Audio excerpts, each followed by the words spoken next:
Apalagi sekarang Partai Demokrat dipimpin oleh AHY yang jadi ketua umum partai berkat giveaway dari bapaknya.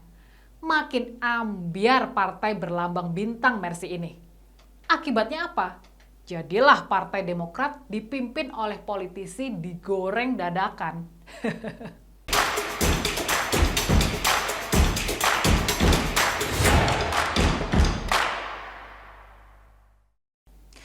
Memang betul, kata bijak mengatakan ketidakjujuran adalah awal malapetaka yang panjang. Contohnya, bisa dilihat pada Partai Demokrat. Partai ini awalnya begitu dikdaya hingga pemilu 2009. Baru setahun berdiri saja sudah berhasil mendapatkan 57 kursi di DPR atau meraih 7,45% suara. Hebatnya lagi, Partai Demokrat juga mampu mengantarkan kadernya SBY terpilih menjadi presiden 2 periode. Puncaknya, pada pemilu 2009, partai ini memperoleh 150 kursi di DPR atau 26,4% dengan total raihan suara 20,4%. Bahkan si Ibas, politisi baru putra SBY itu bisa memperoleh suara terbanyak kala itu lantaran mencalonkan diri lewat Partai Demokrat. Pada tahun 2004, Partai Demokrat memperoleh 57 kursi di DPR atau meraih 8.455.225 suara atau memperoleh 7,45% suara secara nasional. Lantas, apa yang membuat partai berwarna biru tersebut begitu cepat mencapai puncak kejayaan, mengalahkan PKS, PAN, dan Gerindra? Slogan dan iklan katakan tidak pada korupsi. Partai Demokrat bersama SBY terus melawan korupsi tanpa pandang bulu. Katakan tidak pada korupsi. Demikian sepenggal pernyataan yang ada di iklan yang begitu masif kala itu. Dan kalau dibandingkan dengan partai-partai yang lain kala itu, hanya Partai Demokrat yang berani secara terang-terangan mengatakan akan terus melawan korupsi tanpa pandang bulu.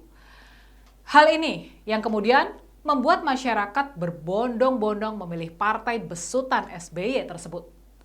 Tapi bohong. Demikian judul lagu yang dinyanyikan oleh Popo Gingsul. Ternyata, katakan tidak pada korupsi itu hanya strategi marketing saja untuk menarik minat orang memilih Partai Demokrat. Slogan itu tidak benar-benar terpatri di hati dan pikiran kader Demokrat. Terbukti kok. Orang yang menjadi bintang iklan katakan tidak pada korupsi itulah yang justru korupsi. Angelina Sondakh, bintang iklan yang pertama diciduk KPK. Ia diketahui menerima suap terkait pembahasan anggaran pembangunan Wisma Atlet Palembang. Karena tidak jujur itu pun, Angie harus menerima resiko yang sangat besar, yakni diberhentikan dari anggota DPR dan dijatuhi hukuman 10 tahun penjara.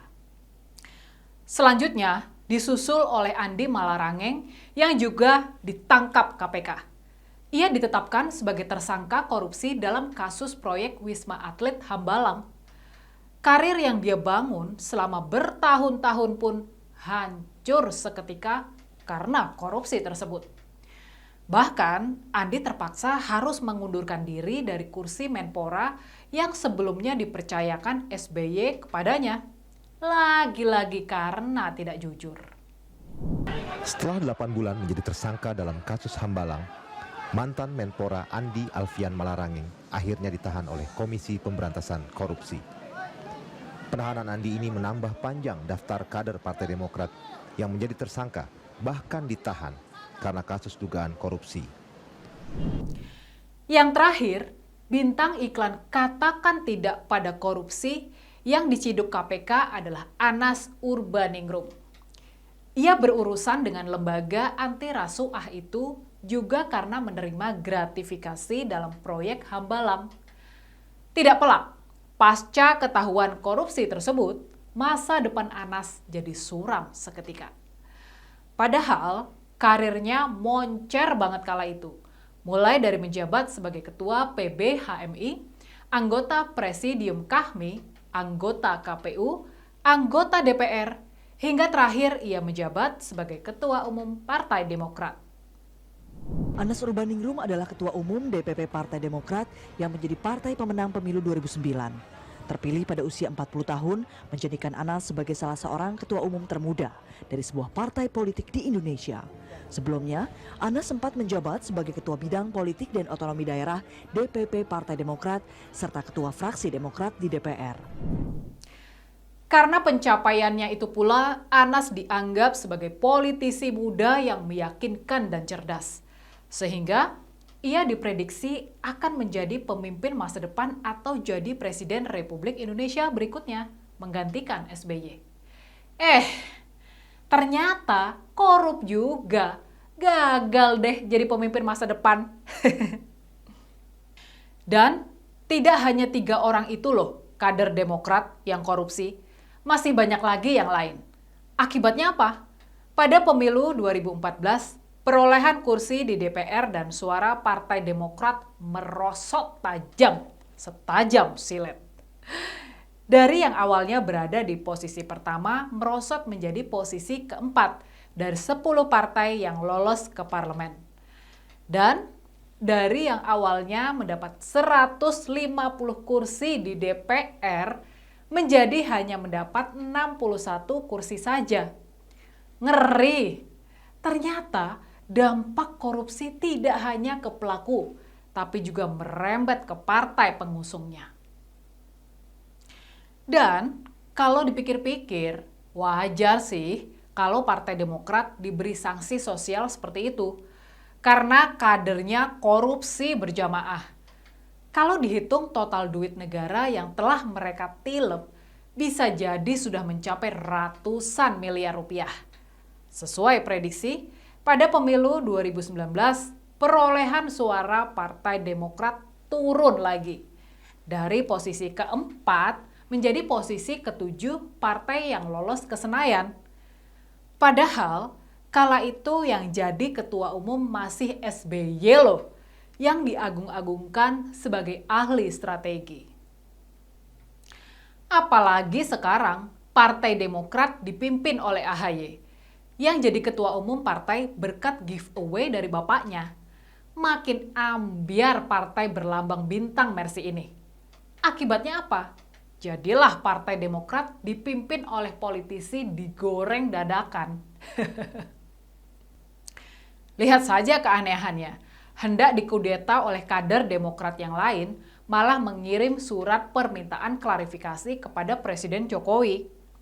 Dia yang mau jadi cawapres, tapi yang dibangga-banggakan justru prestasi bapaknya. Bayu Erlangga yang terpilih sebagai Ketua DPD Partai Demokrat Jatim lewat jalur resmi yakni Musda, tapi yang dilantiknya adalah Emir Dardak. Sukamto yang didukung oleh mayoritas PAC sebagai calon Ketua DPC Partai Demokrat Samarinda, tapi malah Berkati yang ditunjuk, dan lain-lain. Jadi namanya saja yang Partai Demokrat, ternyata demokrasi tidak benar-benar berjalan di sana. Wajar bila kemudian AHY ini belum diterima jadi cawapres Anies oleh Paloh. Karena orangnya saja kayak gitu. Ini juga yang menjadi tanda-tanda alam kalau tidak lama lagi Partai Demokrat akan segera karam. Dan yang namanya kader gak mau dong naik perahu atau partai yang mau karam di lautan. Itulah kenapa banyak yang mengundurkan diri dari partai tersebut dan pindah ke partai lain.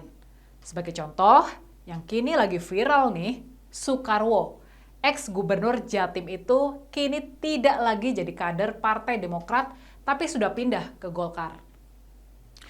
Sebelumnya, menantunya Bayu Erlangga yang diperlakukan tidak adil oleh AHY di Musda Partai Demokrat Jatim, juga sudah berlabuh ke partai berlambang pohon beringin itu.